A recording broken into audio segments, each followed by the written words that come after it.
దేవుడు ఆత్మలుగా ఆయన ఆరాధించేవారు ఆత్మతోను సత్యంతోను ఆరాధించగలరు. అలాగే నిర్మాణము ఆలోచన కూడా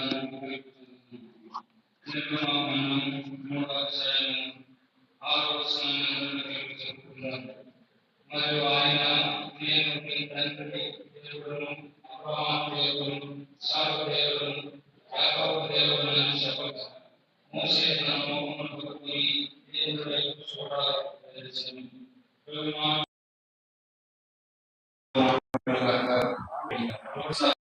ప్రార్థన చేసుకుంటాం. పరలోకమందున్న తండ్రి, మీ ఆశ్చర్యకరమైన ఈ కృపా కనికరాన్ని బట్టి మరొక ప్రభు దినాన్ని మా జీవితంలో అనుగ్రహించి ఈ ఉదయకాల సమయంలో నీ మందిర ఆవరణములకు చేరి నీ ప్రజలుగా పాటలతో నిన్ను గణపరిచి మయంపరిచే భాగ్యం ఇచ్చారు. మీకు వందనాలు దేవా. ఈ సమయంలో మేము కలిసి వ్యక్తిగతంగా నిన్ను స్తుతించి ఆరాధించక పూర్వం నీ వాక్య సమీపానికి వస్తూ ఉంటుండగా చదవబడిన లేఖనం మీద నీ ఆశీర్వాదం ఉంచి చేరువచ్చిన మా అందరితో మాట్లాడుతూ రండి.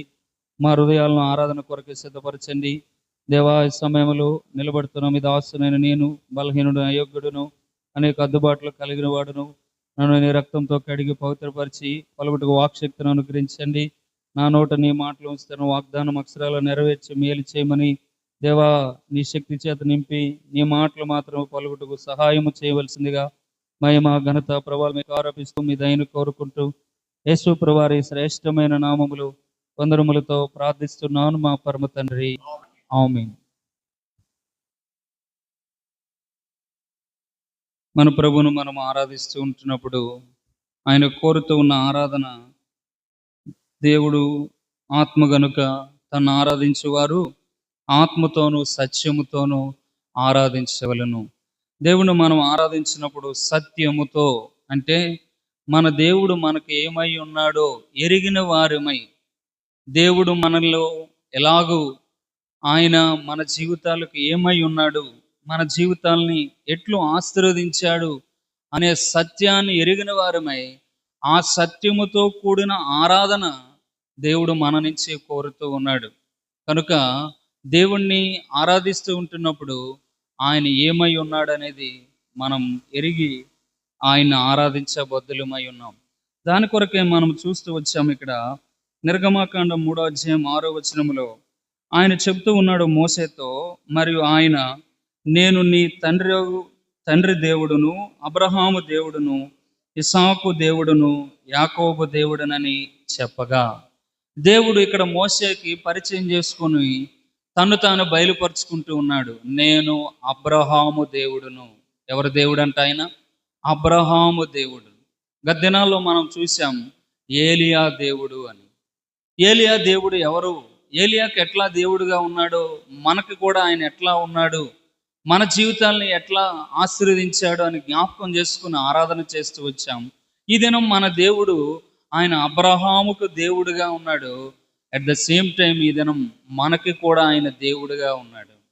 ఆయన అబ్రహామును దేవుడుగా మనం చూసినప్పుడు అబ్రహాము జీవితాన్ని ఆయన ఏ రీతిగా మార్చాడు, అబ్రహాము జీవితాన్ని ఏ రీతిగా ఆయన ఆశీర్వదించాడు, అబ్రహాము జీవితాన్ని ఏ రీతిగా ఆయన ఆశీర్వాదంలోకి తీసుకొచ్చాడు ఒకసారి జ్ఞాపకం చేసుకుంటే, ఆ అబ్రహాము దేవుడే ఈ దినం మన దేవుడై ఉండి మనల్ని కూడా అదే రీతిగా ఆశీర్వదించాడు. మనల్ని అదే రీతిగా కూడా ఆశీర్వదించాలని ఆయన ఇష్టపడుతూ వచ్చాడు.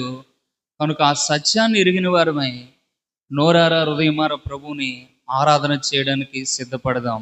మొదటిగా మనం అబ్రహాము జీవితాన్ని జ్ఞాపకం చేసుకుందాం. అబ్రహాముని దేవుడు ఏ రీతిగా ఆశీర్వదించాడో మనం చూస్తే ఆదికాండం 12వ అధ్యాయము మొదటి 2 వచనాల్లో మనం చదివినట్లయితే, ఆదికాండం 12వ అధ్యాయం మొదటి 2 వచనాలు, యెహోవా నీవు లేచి నీ దేశము నుండి, నీ బంధువుల యొద్ద నుండి, నీ తండ్రి ఇంటి నుండి బయలుదేరి నేను నీకు చూపించే దేశమునకు వెళ్ళుము. నిన్ను గొప్ప జనముగా చేసి నిన్ను ఆశీర్వదించి నీ నామమును గొప్ప చేయుదును, నీవు ఆశీర్వాదముగా నుందువు. యెహోవా, నీవు లేచి ఈ దేశము నుండి, బంధువుల నుండి. దేవుడు ఇక్కడ అబ్రహాముని పిలుస్తా ఉన్నాడు. అబ్రహామా, ఇదిగో నిన్ను ఆశీర్వదించాలనుకుంటూ ఉన్నాను. నీవు నీ బంధువుల నుండి, నీ యొక్క దేశము నుండి, నీ తండ్రిని ఇంటి నుండి నేను నీకు చూపించిన దేశమునకు వెళ్ళుమని పిలుస్తూ ఉన్నాడు. ఇక్కడ మనం జ్ఞాపకం చేసుకుంటే మొదటిగా అబ్రహాముని దేవుడు పిలుస్తా ఉన్నాడు. ఎందుకు అంటే ఆశీర్వాదించడానికి. ఒకప్పుడు దేవుడు ఈ అబ్రహామును పిలుస్తూ ఉన్నప్పుడు అబ్రహాము ఏ రీతిగా ఉన్నాడు అని మనం చూస్తే, యెహోషువ గ్రంథంలో అబ్రహాము సంతానం గురించి రాయబడిన మాట, యెహోషువ గ్రంథం 24వ అధ్యాయము 2వ వచనం. యెహోషువ గ్రంథం 24వ అధ్యాయం 2వ వచనం.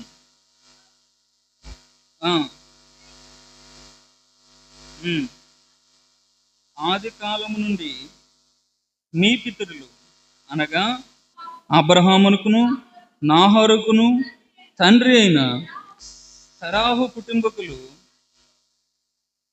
నివసించి ఇతర దేవతలను పూజించిరి. దేవుడు ఇప్పుడు అబ్రహామును ఎక్కడి నుండి పిలుస్తూ ఉన్నాడు? ఇతర దేవతలను పూజిస్తూ ఉన్నటువంటి అబ్రహాముని దేవుడు పిలుస్తూ ఉన్నాడు.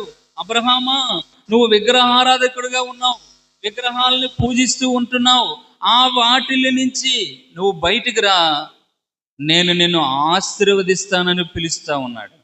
అంటే దేవుని లేనటువంటి అబ్రహామును పిలిచి దేవుడు ఆశీర్వదించాలనుకుంటూ ఉన్నాడు. ఈ దినం మనము కూడా ఒకప్పుడు లోకములో విగ్రహ సంబంధములుగా లోకములో ఉన్న వాటిని పూజిస్తూ ఈ లోక సంబంధి అయిన అధిపతిని అనుసరించి మునుపు మనం ప్రవర్తిస్తూ ఉన్నటువంటి పరిస్థితులు ఉండగా దేవుడు మనల్ని కూడా పిలిచాడు.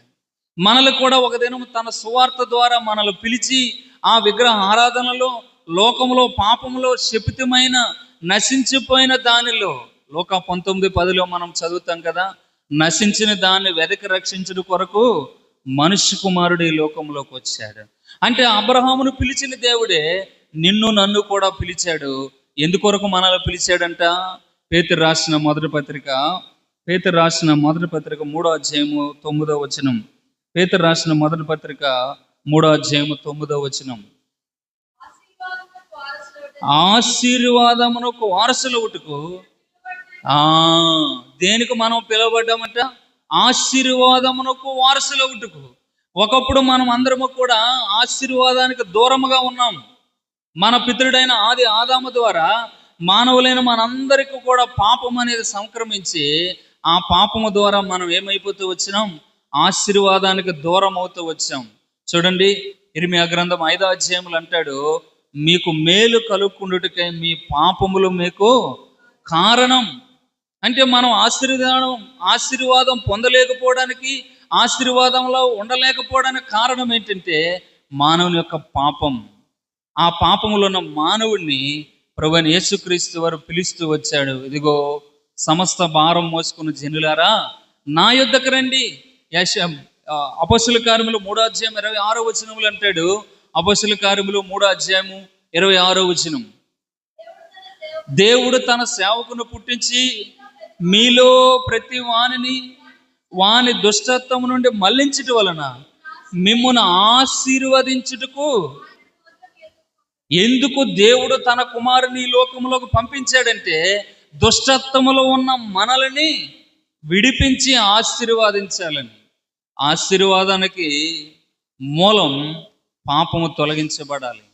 ఆశీర్వాదించబడాలంటే దుష్టత్వము తీసివేయబడాలి. ఆ దుష్టత్వము తీసివేయబడటానికి ప్రభువైన యేసుక్రీస్తు వారు 2026 సంవత్సరాల క్రితం ఈ లోకములోకి వచ్చి తన యొక్క పుణ్య పరిశుద్ధమైన రక్తాన్ని ఈ లోకంలో మన కొరకు అర్పించి ఆ రక్తము ద్వారా మానవుని యొక్క దుష్టత్వాన్ని, మానవుని యొక్క పాపాన్ని కడిగి పవిత్రపరిచి ఈ దినము మనల్ని ఆశీర్వాదిస్తూ వచ్చాడు. ఈ ఉదయకాలం మనం ప్రభువుని ఎందుకు ఆరాధన చేయాలంటే, ప్రభువా, అబ్రహామును పిలిచిన దేవుడు నన్ను కూడా పిలిచావు, అబ్రహామును ఆశీర్వదించావు, ఈ దినము నేను కూడా ఆశీర్వదించబడ్డాను. నేను ఒకప్పుడు పాపములో, శాపములో, అపరాధములో, దుష్టత్వములో ఉండగా నా కొరకు మీ ప్రియకుమారుని ఈ లోకంలోకి పంపించి నన్ను ఆశీర్వాదించడానికి ఇష్టపడుతూ వచ్చారు అని మనం ప్రభువుని ఆరాధించే బద్దులమై ఉన్నాం. మనల్ని ఆశీర్వాదముగా ఉండటానికి పిలిచాడంట. చూడండి, తెస్సలోనికి రాసిన మొదటి పత్రిక 5వ అధ్యాయము 9వ వచనము. తెస్సలోనికి రాసిన మొదటి పత్రిక 5వ అధ్యాయము 9వ వచనం. ఎందుకనగా ద్వారా రక్షణ పొందుటికే దేవుడు మనలను నియమించిన గాని ఒకప్పుడు మనం అందరం కూడా ఉగ్రత పాత్రులమి. ఎపిసీలకు రాసిన పత్రిక 2వ అధ్యాయం 3-4 వచనాల్లో మనం చదివితే చూడండి, ఎపిసీలకు రాసిన పత్రిక 2వ అధ్యాయం అనగా అనుసరించి ఈ ప్రపంచ ధర్మము చొప్పున ముడుపు నడుచుకుంటుమి, శరీరము యొక్కయు మనసు యొక్కయు కోరికలు నెరవేర్చుకొనుచు మన శరీర ఆశలను అనుసరించి మునుపు ప్రవర్తించుచు కడమావారి వలనే స్వభావ సిద్ధముగా దైవోగ్రతకు, మనం ఎలాంటి వారు అంట, దైవోగ్రతకు పాత్రులమైన వారిని ఈ దినము మనల్ని ఏం చేస్తూ వచ్చాడు, రక్షిస్తూ వచ్చాడు. మన మీద ఉగ్రత ఏమీ లేకుండా ఆయన మనల్ని ఆశీర్వదించాడు. ఎవడైనా క్రీస్తు యేసునందు ఉన్న యెడల వాడు నూతన సృష్టి, సమస్తము పాతవన్నీ కూడా ఏమైపోయినాయంట, గతించిపోయింది. అంటే ఈ దినము మనం ఎందుకు ప్రభువుని ఆరాధన చేయాలి? మనం ఎవరమి? లోకంలో ఒకవేళ ఏమైనా ఎన్నికైన వారమా? మనల్ని ఎలాగ పిలిచాడు, ఎట్లాంటి స్థితిలో పిలిచాడు? కొరింథీయులకు రాసిన మొదటి పత్రిక 1వ అధ్యాయం 26వ వచనంలో మనకు బాగా తెలుసు. చూడండి, సహోదరులారా, మిమ్మును పిలిచిన పిలుపును చూడుడి. మీలో లోకరీతిన జ్ఞానులైనను గనులైనను గొప్ప వంశవారిని అనేకులు పిలువబడలేదు గాని ఏ శరీరయు దేవుని ఎదుట అస్సింపకుండానట్లు జ్ఞానులు సిగ్గుపరచుటకు లోకములో నుండి వెర్రివారిని దేవుడు ఏర్పరచుకున్నాడు. బలవంతులైన వారిని సిగ్గుపరచుటకు లోకములో బలమైన వారిని దేవుడు ఏర్పరచుకుని అన్నాడు. ఎన్నికైన వారిని వ్యర్థము చేయుటకు లోకములో నీచులైన వారిని, తృణీకరింపబడిన వారిని, ఎన్నిక లేని వారిని దేవుడు ఏర్పరచుకొని ఉన్నాడు. చూడండి, లోకంలో ఎంతో మంది ఉన్నారు. ఆ దేశంలో అబ్రహాం ఒక్కడే ఉన్నాడా? అనేక మంది ఉన్నారు. కానీ అబ్రహాం ఒక్కడిని దేవుడు పిలిచాడు. ఈ దినం ఈ యొక్క శాటిలైట్ సిటీలో కానీ, రాజమండ్రి పట్టణంలో కానీ, ఈ ఆంధ్ర రాష్ట్రంలో, ఈ భారతదేశంలో, ఈ ప్రపంచంలో అనేక మంది గొప్పవారు, గనులైన వారు, ఉన్నతమైన స్థితి కలిగిన వారు ఉన్నారు. వారెవ్వరికి లేని పిలుపు మనకుంది. మనల్ని ఆశీర్వాదానికి వారసులుగా పిలిచాడు. మనల్ని రక్షించడానికి పిలిచాడు. ఉగ్రత నుంచి తప్పించడానికి మనల్ని పిలిచాడు. ఆ పిలుపుని బట్టి ప్రభువుని ఈ దినం ఆరాధన చేయాలి. ప్రభువా, నా రక్షణ బంధుకులు అనేకులు, నా బంధుమిత్రులు అనేకులు, నా స్నేహితులు అనేకులు పిలువబడలేదే, నన్ను పిలిచి నీ సువార్తను నాకు అందించి నేను ఎరిగినట్లుగా చేసి ఈ దినము నన్ను ఆశీర్వదించావు. నీకేమిచ్చి రుణము తీర్చగలను ప్రభు అని నోరు తెరిచి ప్రభును మనము ఆరాధించబద్దులమై ఉన్నాం. రెండవదిగా అబ్రహాం ఏం చేశాడో చూడండి. ఆదికాండం 13వ అధ్యాయం 14వ వచనం. ఆదికాండం 13వ అధ్యాయం 14వ వచనం.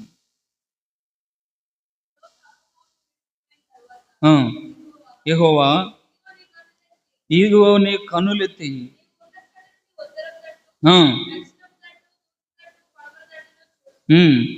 ఎందుకనగా నీవు చూచున్న ఈ దేశం అంతటిని నీకు నీ సంతానం సదాకాలము. రెండవదిగా అబ్రహాముని దేవుడు ప్రత్యేకపరిచాడు, సపరేట్ చేశాడు. ఎవరి నుంచి? లోతు నుంచి. అబ్రహాము ఆ ఆరాను దేశం నుండి బయటకు వచ్చినా ఇంకా కూడా శరీర సంబంధమైన లోతుతో అంటుపెట్టుకొని ఉన్నాడు. అయితే ఇప్పుడు ఇంకా దేవుడు అబ్రహాము సంతానాన్ని విస్తరింప చేయాలన్నా, అబ్రహాము సంతానాన్ని ఆశీర్వదించాలన్నా ఆ లోతు నుంచి సపరేట్ చేయాల్సి వచ్చింది. ఇక్కడ మనం అబ్రహాము జీవితంలో చూసుకుంటే అబ్రహామును దేవుడు ప్రత్యేకపరిచాడు, సపరేట్ చేస్తూ వచ్చాడు. ఎందుకంటే తన సంతానాన్ని ఇంకా విస్తరింప చేయాలని. ఈ దినం రక్షించబడిన తర్వాత మనల్ని కూడా అనేకమైన శరీర సంబంధమైన విషయాలు బంధింపబడుతూ వాటిల్లోనే చిక్కుకుంటున్న మనల్ని అనేక విషయాల నుంచి దేవుడు ఏం చేస్తూ వచ్చాడు? ప్రత్యేకపరుస్తూ వచ్చాడు. 2 కొరింథీ 6:16-18 అంటాడు చూడండి. 2 కొరింథీ 6:16-18 కలిసి ఉన్నాయి.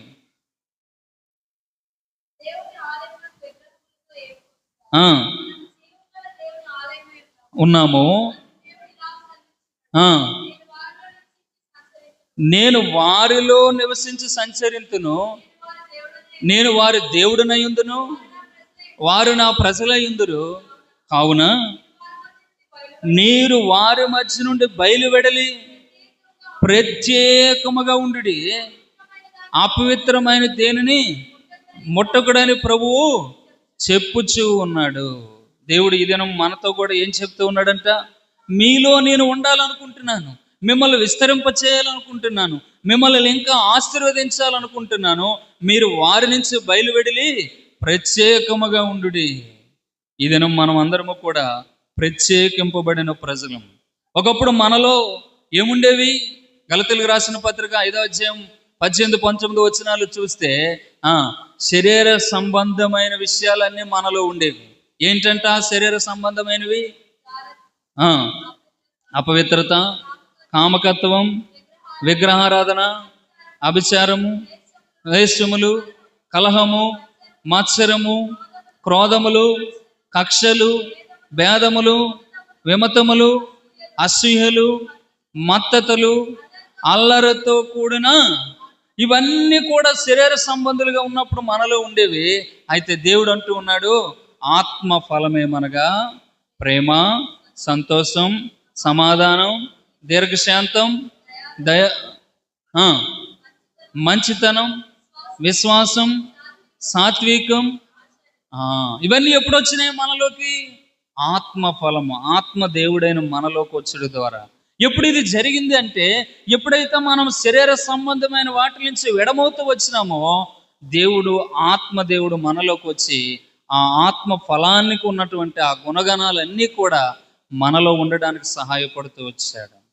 ఈ ఉదయకాలం దేవుని మనం ఎందుకు ఆరాధన చేయాలంటే, ప్రభువా, ఒకప్పుడు నేను కూడా శరీర సంబంధిగా ఉన్నప్పుడు నన్ను ప్రత్యేకపరిచావు, నన్ను సపరేట్ చేసి ఈ దినము నీ యొక్క ఆలయముగా నేను ఉండటానికి, నేను నీ యొక్క ఆత్మ గుణగానాలు కలిగి ఉండటానికి నాకు సహాయము చేస్తున్నందుకే నేను నోరు తెరిచి హృదయమార ఆరాధిస్తాను ప్రభు అని మనం ఆరాధించవలసిన వారంగా ఉన్నాం. ఒకవేళ శరీర సంబంధమైన మనస్సే మనలో ఉందనుకోండి, ఆ మనసు ఏం తీసుకొస్తుందంట? రోమీయులకు రాసిన పత్రిక 8:5 చదువుతాం. ఎలానగా శరీరానుసారమైన మనస్సు మరణం. శరీరానుసారమైన మనస్సు మనల్ని ఎక్కడ తీసుకెళ్తుందంట? మరణం. అయితే ఆత్మానుసారమైన మనస్సు జీవమును సమాధానమునై ఉన్నది. చూసారా? జీవము సమాధానం ఎక్కడుందంట? ఆత్మ ద్వారానే. లోతుతో అబ్రహాము కలిసి ఉన్నంత కాలం కలహాలు, భేదాలు, అనేక రకములు ఉండేవి. అయితే ఇప్పుడు అవన్నీ లేకుండా ప్రభు ఏం చేశాడు? సపరేట్ చేశాడు. అబ్రహాముని సపరేట్ చేసిన దేవుడే, అబ్రహామును ప్రత్యేకించిన దేవుడే నన్ను కూడా శరీర సంబంధమైన విషయాల నుంచి, లోక సంబంధమైన విషయాల నుంచి ప్రత్యేకపరిచిన ఆ విధానాన్ని బట్టి దేవుణ్ణి మనం ఏం చేయాలి? ఆరాధన చేయ బద్ధులమై ఉన్నాం. మూడవదిగా చూడండి, ఆదికాండం 17:5. ఆదికాండం 17:5. మరియు ఇక మీదట నీ పేరు అబ్రాహాము అనబడదు, నిన్ను అనేక జనములకు తండ్రిగా నియమించితిని కనుక నీ పేరు అబ్రహాము అని అనబడును. ఇక్కడ అబ్రహాముని ఏం చేశారంట? అబ్రాహాముని పేరు మార్చి అబ్రహాముగా పిలుస్తూ ఉన్నాడు. ఇప్పుడు మూడవదిగా చూస్తే అబ్రహాముగా ఉన్నటువంటి పేరుని అబ్రహాముగా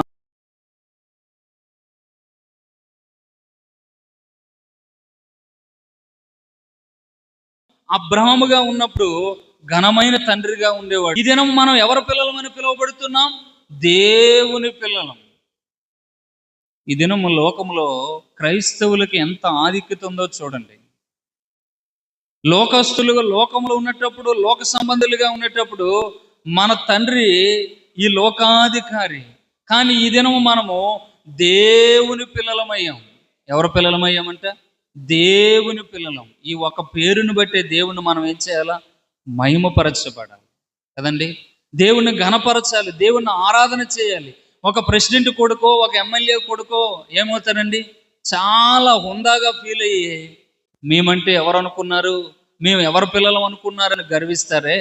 కానీ ఈ దినము సృష్టికర్త అయిన ఆయన, నోటి మాటతో సమస్తాన్ని కలుగు చేసిన ఆయన, నోటి మాటతో సమస్తాన్ని నిర్వహిస్తున్న ఆయన మనల్ని ఆయన పిల్లలు అని పిలుస్తూ ఉన్నాడు.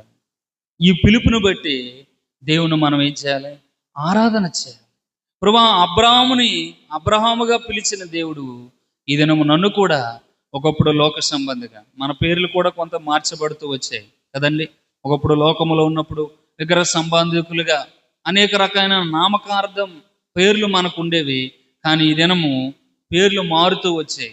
చాలాసార్లు క్రైస్తవ పేర్లు మనం కలిగి ఉంటాం, కానీ వాటి అర్థాలు తెలిస్తే జీవితం ఎంతో ధన్యమవుతుందో మనకు అర్థమవుతుంది కదండి. అబ్రహాము భార్య పేరు కూడా మార్చాడు. ఏమని మార్చాడండి?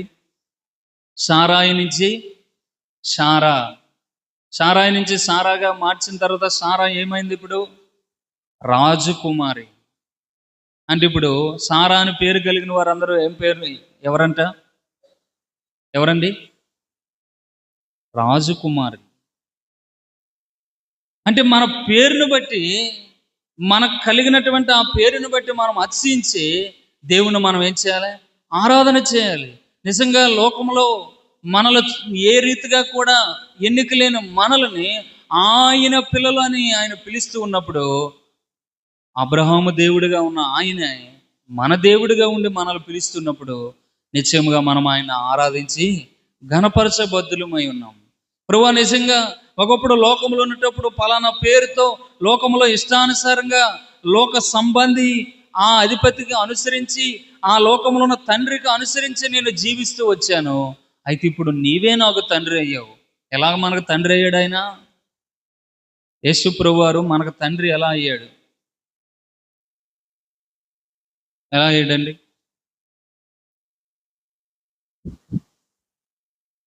కొన్ని వచనాలు కూడా మనకు గుర్తుండకపోతే, లోకంలో ఈ దినం చాలా భయంకరమైన పరిస్థితులు ఉన్నాయి. మనకంటే వాళ్ళకి ఎక్కువగా బైబిల్ తెలుసు. వాళ్ళు అడుగుతారు, మీరు దేవుని పిల్లలు అంటున్నారు కదా, నువ్వు దేవుని పిల్ల ఎలాగయ్యావో చెప్పంటే, ఇలా తేల ముఖం వేసుకొని చూస్తే వాడు నిన్ను పైనుంచి కింద దాకా కడిగేసి నీకు బొట్లు బోనాలు అన్ని పెట్టి పంపించేస్తాడు. నువ్వేం చేయలేవు, ఎందుకంటే నీ దగ్గర లేదు కదా, ఏమి లేదు. ఎలా అయ్యా మనం పిల్లలను తెలియదా? యోహాను 1:12 ఎన్నిసార్లు చదువుకుని ఉంటాం చెప్పండి. యోహాను 1:12 ఏంటండి? చెప్పండి.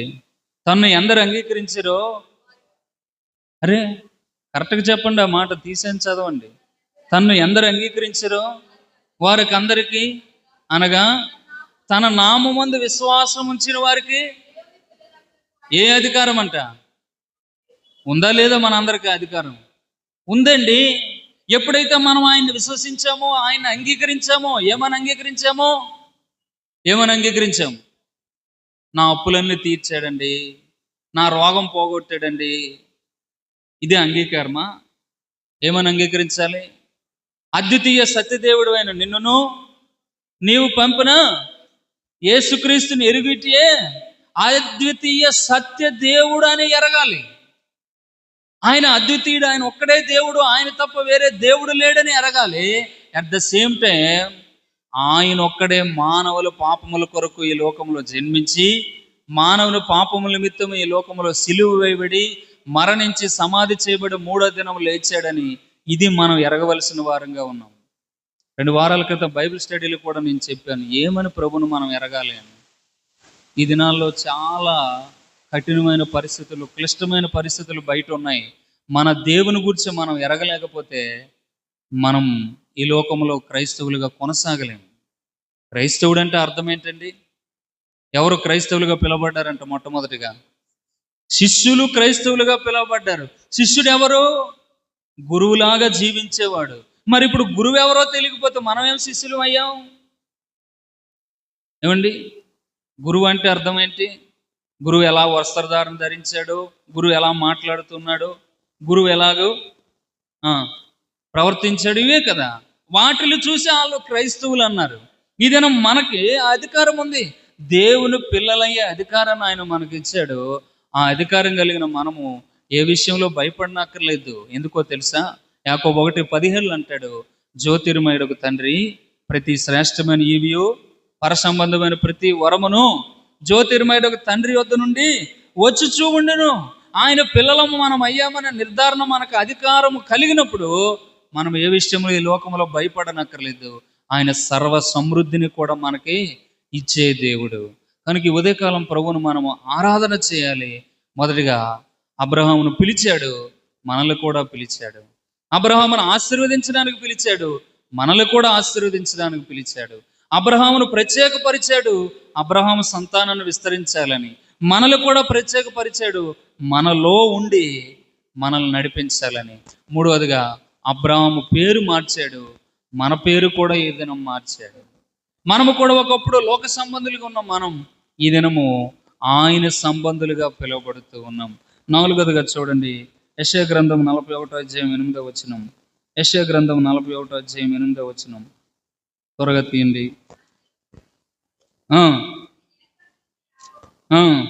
నా స్నేహితుడైన అబ్రహాము సంతానమా. నాలుగవదిగా దేవుడు అబ్రహామును ఏమంటున్నాడు? స్నేహితుడు. అబ్రహాము దేవుడికి ఎవరంటండి? స్నేహితుడు. స్నేహితుడు గనుకనే అబ్రహాం దగ్గరికి వచ్చి ఏం చెప్పాడు చూడండి. ఆదికాండం 18:17. ఆదికాండం 18:17. నేను చేయబో కార్యము అబ్రహాముకు దాచెదనా. అంటే అబ్రహాము దేవుడి స్నేహితుడు గనుక దేవుడు ఏమేమో చేయబోతున్నాడు అవన్నీ కూడా ఎవరితో చెప్తూ ఉన్నాడు? అబ్రహాముతో చెప్తూ ఉన్నాడు. ఈ దినము మనల్ని కూడా దేవుడు ఏమంటూ ఉన్నాడండి? యోహాను సువార్త 15:15. ఇక మిమ్మను దాసులని పిలవక స్నేహితులని పిలుచున్నాను. ఎందుకనగా నేను నా తండ్రి వల్ల వినిన సంగతులన్నీ మీకు తెలియజేసేదను. చూడండి, ఇప్పుడు అబ్రహాముకు దేవుడు స్నేహితుడయ్యి తాను ఏమైతే చేయబోతున్నాడో ఆ విషయాలు చెప్పాడు. ఈ దినము దేవుడు మనకి కూడా స్నేహితుడిగా ఉండి తండ్రి అని దేవుడు మనకి ఏ ఏ విషయాలు బయలుపరచాలనుకుంటున్నా అవన్నీ కూడా స్నేహితుడిగా మనతో మాట్లాడుతూ ఉన్నాడంట. దేవుడు మనకు స్నేహితుడేనా? దేవుడు నిజంగా మనకు స్నేహితుడైతే ప్రతి విషయాన్ని కూడా దేవుడు మనకి బయలుపరుస్తూ ఉంటాడు. ప్రతి విషయాన్ని కూడా దేవుడు మనతో మాట్లాడుతూ ఉంటాడు. ఎబ్రిల్కి రాసిన పత్రిక 1:1 ప్రకారంగా చదవండి. ఎబ్రిల్కి రాసిన పత్రిక 1:1.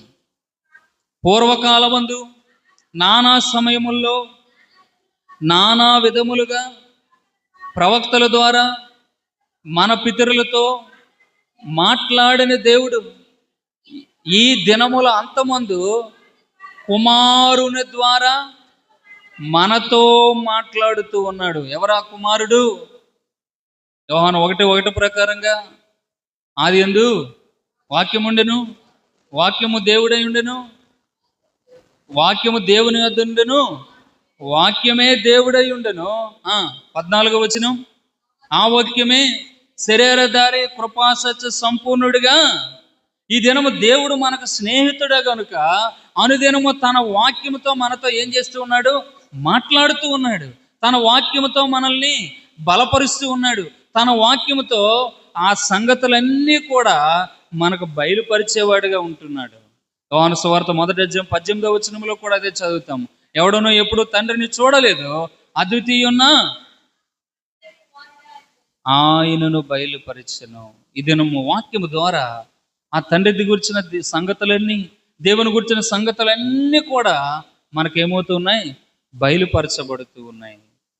ఈ సంగతులు మనకు బయలుపరచబడ్డానికి కారణం ఏంటి అంటే ఆయన మన స్నేహితుడు. చూడండి, ఈ లోకంలో స్నేహితులు ఉంటే తల్లిదండ్రులకు చెప్పకపోయినా, ఎవరికి చెప్పకపోయినా ఎవరికి చెప్తారండి?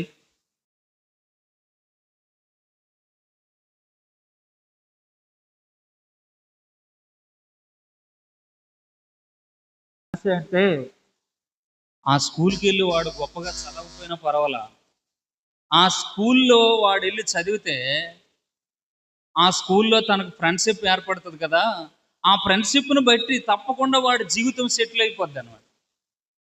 అంటే ఆ స్కూల్కి వచ్చే వాళ్ళందరూ ఎవరు వస్తారు? జగన్మోహన్ రెడ్డి అక్కడే చదివాడు, నారా లోకేష్ అక్కడే చదివాడు, ఇట్లాంటి పెద్ద పెద్ద సినీ ఇండస్ట్రీ వాళ్ళు, గొప్ప గొప్ప వ్యక్తులు అందరూ కూడా ఎక్కడ చదువుతారు? ఇప్పుడు ఈడు పెద్ద ఉద్యోగం సంపాదించకపోయినా జగన్మోహన్ రెడ్డి స్నేహితుడు అయ్యాడు అనుకోండి, బ్రతికే వచ్చే లేదా? ఏమండి, బ్రతకొచ్చా లేదా? తప్పకుండా బ్రతికేయచ్చు, పెద్ద ఉద్యోగం ఏం అక్కర్లా. ఆడి స్నేహితుడు కనుక, క్లాస్మేట్ చదువుకున్నారు కనుక ఏదో రకంగా 5 సంవత్సరాల్లో ఈడేమైపోతాడు, ఈ లైఫ్ సెటిల్ అయిపోద్ది. లైఫ్ సెటిల్ అవ్వడానికి ఏం కావాలో, ₹1 కోటి ఏదో కాంట్రాక్ట్ ఎక్కడదో ఏదో అప్పగిస్తే చాలు, ఈ 5 సంవత్సరాల్లో వాడు జీవితము సెటిల్ అయిపోద్ది. అంటే ఈ లోకములో గొప్పవారి స్నేహితుని బట్టి అలా జీవితం ఉంటే, దేవుడే నిజంగా స్నేహితుడైతే ఎంత ధన్యులు మనం. దేవుడు అట్టి ఆధిక్యత మనకిచ్చాడు. అందుకని దేవుని మనం ఆరాధన చేయాలి. ప్రభువా, నీవు నా స్నేహితుడిగా ఉంటానన్నావు, నా స్నేహితుడిగా ఉండే అనుదినము నీ వాక్యంతో నాతో మాట్లాడుతూ ముచ్చటిస్తూ ఉన్నావు, దేవుని గురించిన సంగతులు ఎరిగే భాగ్యం నాకు ఇచ్చావు, ఏమిచ్చి నీ రుణం తీర్చగల ప్రభు అని నోరు తెరిచి ఆరాధన చేద్దాం. చివరిగా ఒక మాట మనం చూసుకొని ఆరాధనలోకి వెళ్దాం. ఆదికాండం 17:7 ఆదికాండం 17:7 నేను నీకును నీ తరువాత నీ సంతానముకు దేవుడినై ఉండినట్లు, నాకును నీకును నీ తరువాత వారి తరములో నీ సంతతిని మధ్య నా నిబంధన నిత్య నిబంధనగా స్థిరపరిచెదను. 5వదిగా దేవుడు అబ్రహాముతో నిబంధన చేస్తూ ఉన్నాడు. నేను నీకే కాదు, నీ సంతతి వారందరితో కూడా నిత్యం ఉండినట్లుగా నేనేం చేస్తూ ఉన్నాను? నిబంధన చేస్తూ ఉన్నాను. ఇది దేవుడు మనతో కూడా నిబంధన చేశాడు. హెబ్రీయులకు రాసిన పత్రిక 8:10. హెబ్రీయులకు రాసిన పత్రిక 8:10.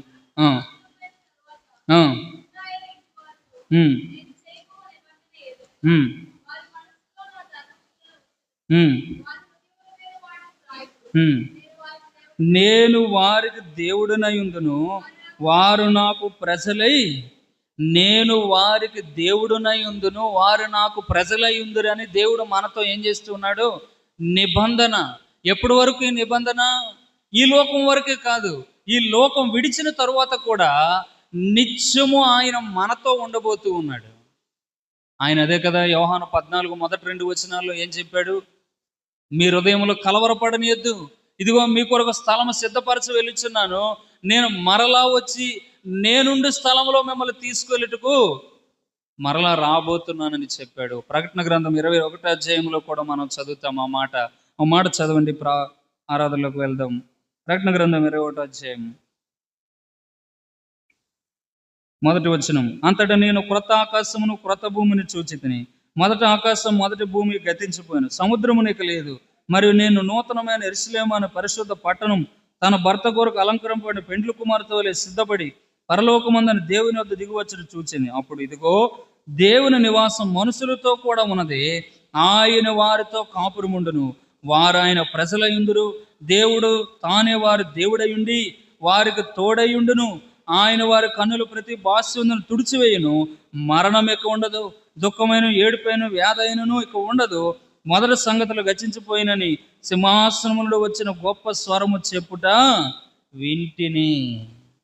ఏంటండి? ఈ లోకం వరకే కాదు, ఈ లోకం విడిచిన తర్వాత కూడా ఆ దేవుడు మనతో నివాసము చేసి, మనతో కాపురం ఉండి, మన కన్నీటి ప్రతి బాష్యందరూ తుడిచివేసి, దుఃఖమైన వ్యాధనైన బాధైన ఏది లేకుండా చేయాలని మనతో నిబంధన చేశాడు. ఈ నిబంధన ఎంత గొప్పది! ఈ నిబంధన కలిగిన ప్రజలంగా ఈ ఉదయకాలం దేవుని మనము ఆరాధన చేయాలి. చాలా మందికి ఇంకా అనుమానం ఉంటుంది, దేవుడిని నేను నమ్ముకున్నాను, దేవుని కొరకు నేను జీవిస్తూ ఉన్నాను, ఈ లోకం విడిచిన తర్వాత నేను ఏమవుతానని.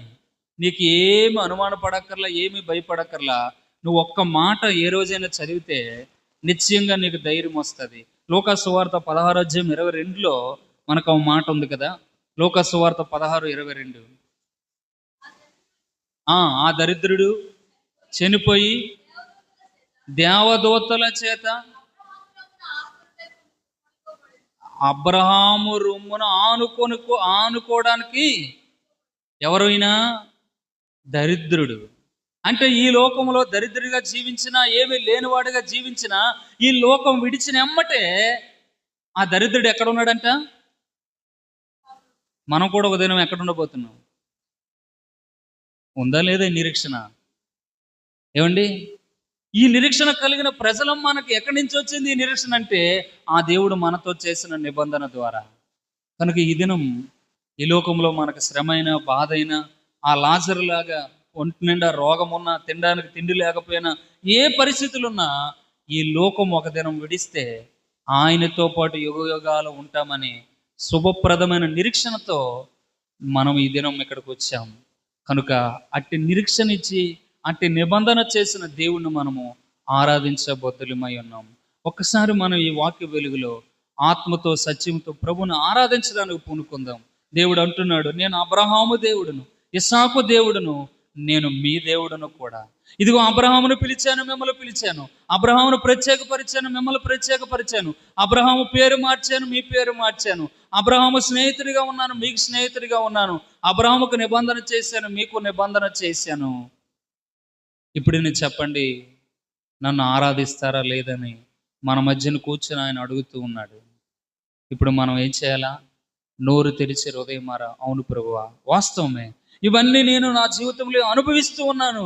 ఇదిగో నా ఈ దీనస్తుతి ఆరాధన అని ప్రభువుకు మనల్ని మనం అర్పించుకోవడానికి ప్రయత్నం చేద్దాం. దేవుడు అట్టి కృప మనకు దయచేయునుగాక. ఆమేన్.